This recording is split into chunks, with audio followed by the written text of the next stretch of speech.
we were saying, Rob, earlier in the show, quickly, just revisit our conversation about DeAndre Hopkins, the all-pro wide receiver for the Arizona Cardinals, suspended for 6 games for PED use. And I was saying, Rob, watching the conversations about it, the different analysts, former players talking about it, it was all about what are the Cardinals going to do now? Right. Like, how are they going to replace him, so on and so forth? How are they going to win these 6 games, stay afloat, and then try to make the playoffs when he gets back? And I was just thinking, Rob, man, if that was Mookie Betts, Mike Trout, Usain Bolt, a cyclist, whoever the top cyclist is nowadays, it would be the headlines. Oh, yeah. There we go. The sport has a problem. Track and field has a problem. Baseball has a problem. You know, you got a whole NFL, era nothing. named that for in baseball. Right, the steroid era, right. And Rob, I want to go here because, look, we talked in the first hour and we had some callers and we had some pretty good reasons why, like the emphasis on numbers and stats in baseball and in track and field and even cycling is different from the other sports. Also, those sports are individual, track and field, cycling. Even baseball has been called an individual Even though it's sport. a team game, Chris, yeah, that's you're team doing your game. own thing. Right. All I Exactly. need to do is get 3 hits and somebody's on base, Yep. Okay. Or I can be a great pitcher. Right. In my own right, whether we're winning or not. So those are all legitimate reasons, Rob, but it's just not, I don't care. It's not fair. It's all sports. It's all fake enhancement, right? And so it should be judged the same way. And you got suspended for 6 games. It's not nothing. The league just took away 6 paychecks, Chris. Game checks. And for your team, I mean, you do all this stuff hoping to make the playoffs, and that puts you in serious jeopardy of missing. And Rob, here's what I want to say. I don't really know what the answer is. In that, I don't just think we should just say, you know what? Let people use whatever they want because it's dangerous, right? It's dangerous. Well, that's and really it may be it. even more dangerous for children. I'm sure it is. Chris, and that's what you don't want is kids. And you already got a lot of high school people using it, but you don't want to just open the floodgates by saying, you know what, you can use whatever you want. But Chris, you brought up a name earlier, and I just want to revisit it because we didn't really talk about it. You mentioned Lyle Alzado. If you remember what he looked like at the end, and it was a sad story of. Yep. He started using. Go Google his Wikipedia, Chris. He started using steroids in 1969. Like that, Well, they're not new. No, that's the thing. And I used to scream hypocrisy when Major League Baseball was saying, about McGwire and Sosa, and who knew? Right. It was the 90s. I'm like, No. look, I played high school football and there were guys using steroids. Rob, Tom House, right? The former pitcher. Yep. Go read said that story. In the 60s and 70s, guys were using all types of stuff. And you know what, so Chris? you're right, it's not new. It ain't new, and that team where Tom House was on, go look at one guy. When Davey Johnson set the record for 41 home runs? Yep. He went from, guess how many he had the year before, Chris? 13? 5. And never hit 40 again. The former manager? Mets manager, yeah. Wow. He had the record until this Brady year. Anderson. Yeah, he Brady had the 1 Anderson year. had a similar jump. 1 year. 50, Yep.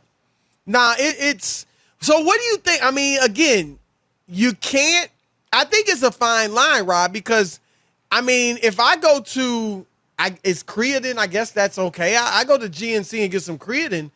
That enhances my performance. Right. I took creatine for like a couple months, Rob. Did it help you? Yeah. I got bigger. You know what happened? I looked at a couple of our friends, writers, I won't say the names, but who had gotten bigger all of a sudden. And I was like, yo, man, what you doing? And they told me they were using the creatine and all that. Really? Yep. And I started using it, and I used it probably for about 2 or 3 months. But I was definitely stronger. I was getting bulkier. Right. And it honestly, I was just like, man, this just don't seem right. Not like this is too And that's what made you stop doing it? Yeah, I was just like, because they were even saying, look, you got to drink tons of water, you know, because your kidneys, it could mess with your kidneys if you don't drink enough water. So I was just like, I don't want to take a risk. Plus, I was like, what am I doing it for? I kind of just wanted to see if it worked. You know what I mean? But you don't want to mess your kidneys up. No. I was like, you know what? It was such a little, I'm not saying I got huge, but it was noticeable, Rob. And I was just like, this just doesn't seem natural. You know what I mean? Right. Like, it would seem like something might happen. Look at that. We got sports writers juicing. You know what I mean? Like, seriously. To help you write better and stand Rob, up to the players. Is it that performance enhancing, though? So there's a fine line. I think the line, Rob, should be what's healthy. Or at least what's unhealthy, I should say. But then there's always people who could abuse it, and I think that's what they're afraid of. And the other thing, too, Chris, is they don't want to send that message. I know it's not always about the kids, but it's about the kids. You know, right. Like they're like, oh, is that what they're using? I want to use that. I want to be big. I want to be ripped. I want to look like him. You know what I mean? You see these guys with their shirts off, and you're like, my God, is that natural or are they doing something? You know? Right. And then that's where a skinny kid or a kid who's not that developed might say, I want to do this.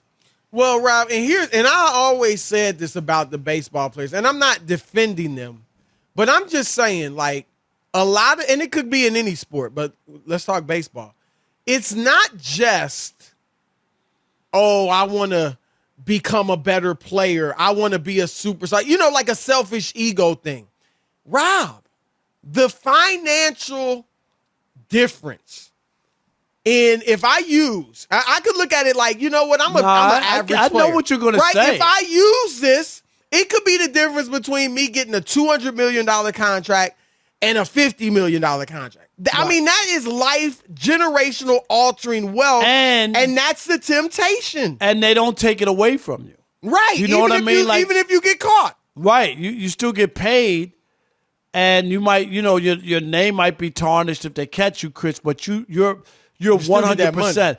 The wealth that you can obtain if you take your skill and put some energy into it, you know what I mean, to be a little bit better than you were. It's the reward is huge. The reward is huge. And the thing I say, Rob, in baseball, if, you know, I think you've said this, it doesn't, you know, give you steroids or PEDs don't give you the hand-eye coordination. That's the one thing it doesn't, right? I agree. However, if me taking steroids puts 20 feet on my home run ball, on my fly ball, I should say, that's the difference between a fly out and a home run. You know what I'm saying? That could be 15, 20 home runs a year. But we've seen it with guys. Right, but the pitchers, if they're on it too, Chris. Well, you know what I mean? Like that's the one thing everybody thinks is just the hitters. Roger Clemens, Andy Pettit. You think they're the only two pitchers who It's just used as many pitchers. Right. As batters. Just as many. No doubt. Yep. No doubt. So did you see that kid I think it was from Tennessee, University of Tennessee? Yes. Who threw it 105 miles an hour?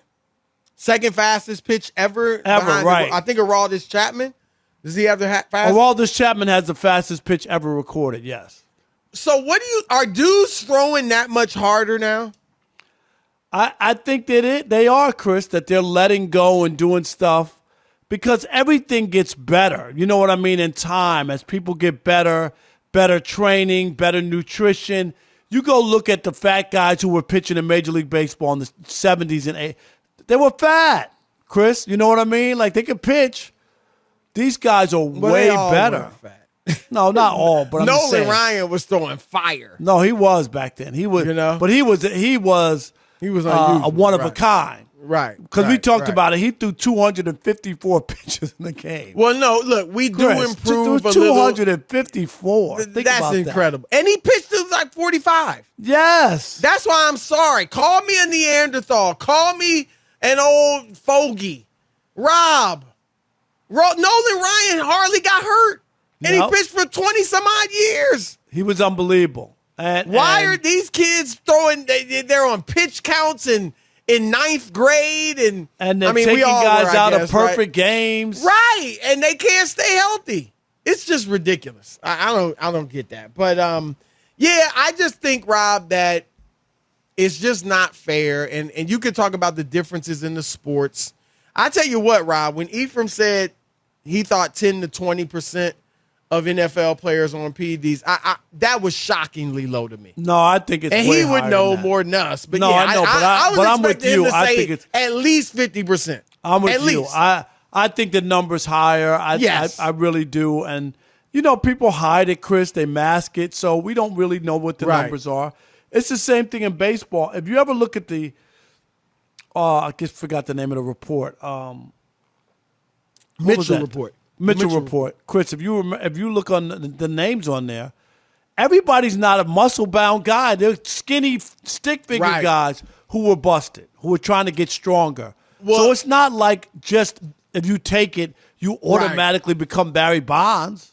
That's the only – and look, I do believe, Rob, that Barry Bonds was not on PEDs for – the first half of his career. Not when he was in Pittsburgh. Look at him. I believe that. And as you and others have said, he was a Hall of Famer before that, and he was. But, Rob, your point, I don't know. Because you could take it and not be huge. Yeah. Right? So I firmly believe 100% he wasn't. But I'm just saying, you don't know fair. Because guys don't have to be huge. Fair. That's fair because you really don't. And like I said, if you look on the Mitchell report and look up some of the guys who are on there, right, you just would never think so. You just wouldn't. Right.